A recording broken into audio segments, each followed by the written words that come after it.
Қайырлы күн көрермен, тікелей эфирде түскі жаңалықтар, онымен сіздерді Жұлдыз Аймаш таныстырады. Ертең Вашингтонда орталық Азия ақш форматындағы саммит өтеді. Жиынға мемлекет басшысы Қасым-Жомарт Тоқаев қатысып, Ақ үйде Дональд Трамппен кездеседі. Қазір сарапшылар мен саясаткерлер онда қандай мәселелер қозғалатынын жарыса талқылап жатыр. Америкалық сарапшылардың айтуына қарағанда, бұл ақш үшін стратегиялық маңызы бар іс-шара. Әрі екі ел арасындағы ынтымақтастыққа жаңа серпін береді. Жиында Қазақстан Құрама Штаттармен ірі келісімдер жасауы тиіс. Өйткені Қазақстан ақштың орталық Азиядағы негізгі серіктесі дейді сарапшылар.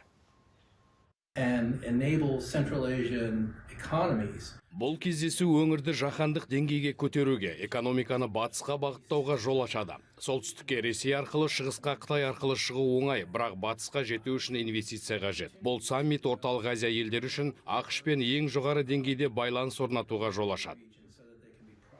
2030 жылға қарай Еуропалық одақтың құрамына жаңа мемлекеттер Албания, Молдова, Украина және Черногория қосылуы мүмкін. Бұл Еуроодақтың дипломатиялық қызметін басқаратын Кая Каластың сөзі. Бүгінде қауымдастыққа кіруге ниетті 9 мемлекет бар. Түркия рұқсатты 25 жылдан астам уақыт күтіп келеді. Сербияда 10 жыл бойы кезекте тұр. Одақтың кеңеюі барлық мүше мемлекеттердің келісімімен экономика, сот жүйесі және сыбайлас жемқорлыққа қарсы бағыттарда ауқымды реформаларды талап етеді. Үкімет басшысы Олжас Бектенов Беларусь премьер-министрі Александр Турчинмен келіссөз жүргізді.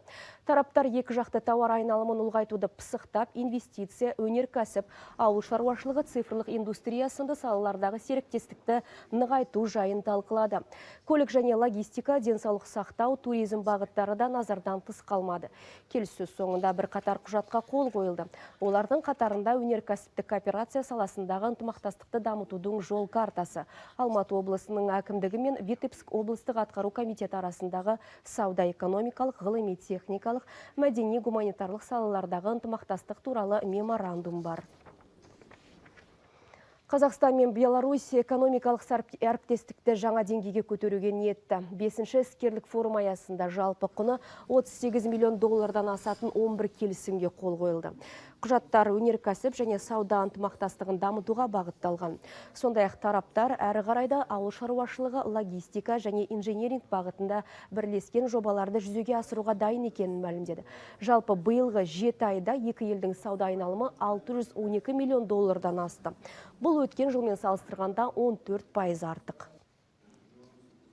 Бізде Қазақстанда бүгін сол Белоруссия капиталмен істеген 1000 шамасында компаниялар жұмыс істейді. Жалпы сол компаниялар осы 20 жылдың ішінде 1,3 миллиард доллар инвестиция құрды. Қазақстандықтардың банктер алдындағы берешегі 23 триллион теңгеге жетті. Әсіресе тұтынушылық несие артып 14 триллион теңгені еңсерген. Бұл тым көп. Мәжілісмендер бүгін осы мәселені көтеріп, несиені рәсімдеу шартын қайта қарау туралы мәселе көтерді. Банктер пайда табу үшін азаматтарға өздері төлей алмайтын көлемде несиелерді рәсімдеуді әдетке айналдырған. Тіпті кейде ашықтан ашық үгіттейді. Қазір елде 8,5 миллион адамның берешегі бар.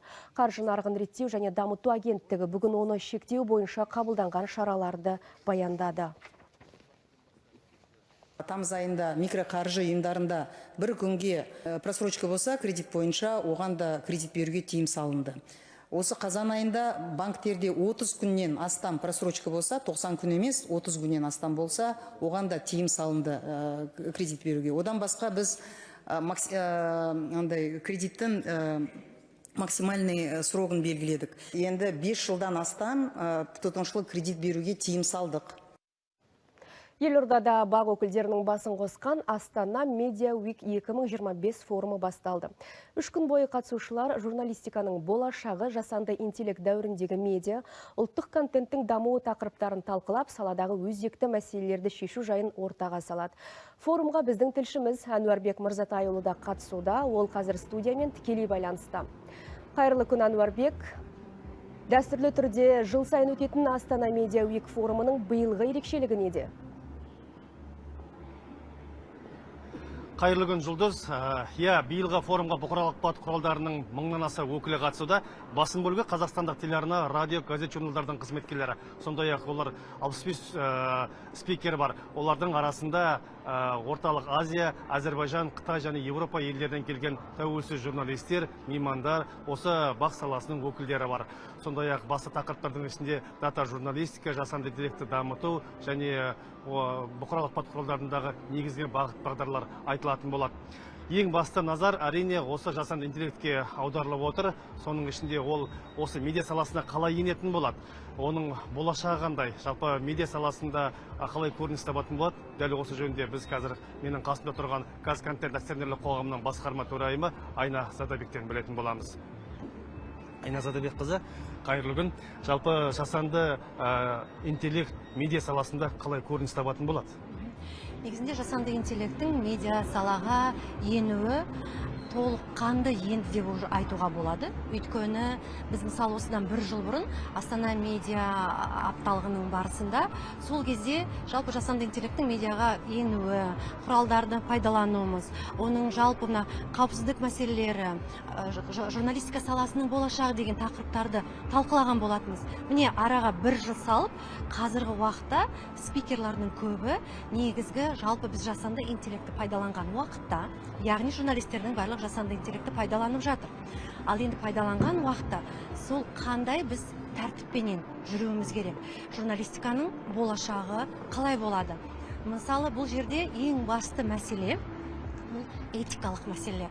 Өздеріңіз көріп отырсыздар, қазіргі уақытта жасанды интеллект көбейген сайын жалған ақпарат көбейіп барады. Бұл жерде журналистер қауымы, жалпы медиа саласында осы басты проблемамен бірісіп бірге айналысуымыз керек. Бүгін біздің спикерлерменен форум барысында талқылаған кезде, яғни реттеу, осы жасанды интеллектті пайдалану кездегі реттеу мәселелерін, ішкі өз-өзімізді реттеу дүниелері туралы айттық. Яғни заңдық, заңнамалық тұрғыдан. Әлбетте, кейбіреулер реттеу деген сөзді естіген кезде былай деп ойлайды. Яғни қандай да бір шектеулерді қою. Олай емес. Реттеу, яғни біз мына медиа саласының ойыншылары, қатысушылары, біз қандай тәртіппен жұмыс істейміз, біздің ережелеріміз қандай, және де біз сол ережелерді барлық осы ойыншылар ұстанады ма?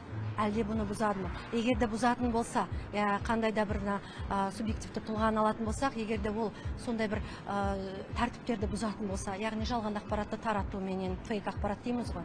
Я болмаса аудиторияға жасанды интеллект құралдарын пайдаланғандығы туралы айтпаса, жасырса, қандай да бір түрлі байқауларға өзінің жасанды интеллектпен жасаған дүниелерін қатыстыратын сияқты, біздің салаға кері әсер ететін, шынайылықты жоятын дүниелермен айналысатын болса, онда сол ойыншыларменен ары қарай нарық қалай жұмыс істейді. Яғни бұл жерде мысалы бірнеше мәселе. Біріншіден, осы медиа саласының қатысушылары өз іштерінен біз өзіміз айтуымыз керек. Біз қандай ережелерге бағынып жұмыс істейміз. Бірінші кезекте бұл жерде этика мәселесі. Тәртіп болу.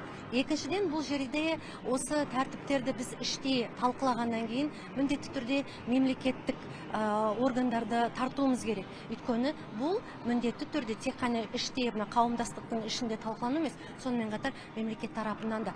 Мемлекет те бұл ойынның тәртібін білу керек.